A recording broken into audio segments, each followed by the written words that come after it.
தமிழகத்தின் அரசியல் களம் 2026 சட்டமன்ற தேர்தலை ஒட்டி முன்னப்போதும் இல்லாத பெரும் மாற்றத்தை சந்தித்து வருகிறது. குறிப்பாக நடிகர் விஜய் தலைமையிலான தமிழக வெற்றிக் கழகம் களமிறங்கியிருப்பது நீண்ட காலமாக திமுக மற்றும் அதிமுக இடையே இருந்து வந்த நேரடி போட்டியை சிதறடித்துள்ளது.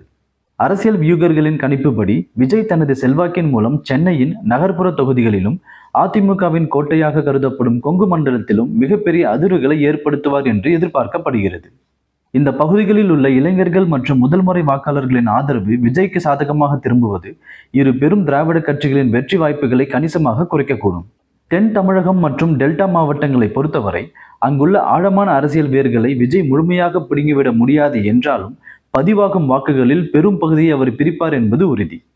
இந்த வாக்கு சிதறல் என்பது குறிப்பாக ஆளுங்கட்சியான திமுகவின் வாக்கு வங்கியில் பெரிய ஓட்டையை ஏற்படுத்தும் என்று கருதப்படுகிறது.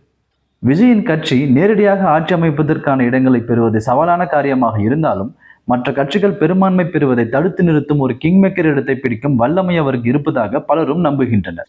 தனிப்பட்ட முறையில் அவர் வெற்றி பெறுவதை விட மற்றவர்கள் ஆட்சியை பிடிப்பதை தடுப்பதே அவரது முதல் வெற்றியாக அமையும். அரசியல் நோக்கர்களின் கூற்றுப்படி விஜயின் வருகை என்பது ஒரு ஹேங் அசம்பிளி அல்லது தொங்கு சட்டமன்ற நிலையை உருவாக்கும் அதிக வாய்ப்புள்ளது. அதாவது திமுக அல்லது அதிமுக ஆகிய இரு கட்சிகளுமே தனித்து ஆட்சி அமைக்க தேவையான 118 தொகுதிகளை எட்ட முடியாமல் தாவேகா தடுத்துவிடும். அத்தகைய சூழலில் விஜயின் ஆதரவு இருந்தால் மட்டுமே ஆட்சி என்ற கட்டாயம் நிலவும். இது தமிழக அரசியலில் இதுவரை கண்டிராத ஒரு புதிய அதிகார பகிர்வு கலாச்சாரத்தை தொடங்க வைக்கும். விஜய் நேரடியாக அமைச்சரவையில் பங்கு கோருவாரா அல்லது வெளியிலிருந்து ஆதரவு அளிப்பாரா என்பதே அப்போது பிரதான கேள்வியாக இருக்கும். விஜயின் இந்த வியூகம் என்பது வெறும் 2026 தேர்தலோடு முடிந்துவிடப் போவதில்லை.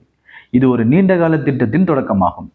மற்ற இரு கட்சிகளையும் பலவீனப்படுத்தி தன்னை ஒரு தவிர்க்க முடியாத சக்தியாக நிலைநிறுத்திய பிறகுதான் அவரது உண்மையான ஆட்டம் ஆரம்பமாகும் என்று அரசியல் ஆலோசகர்கள் கணிக்கின்றனர்.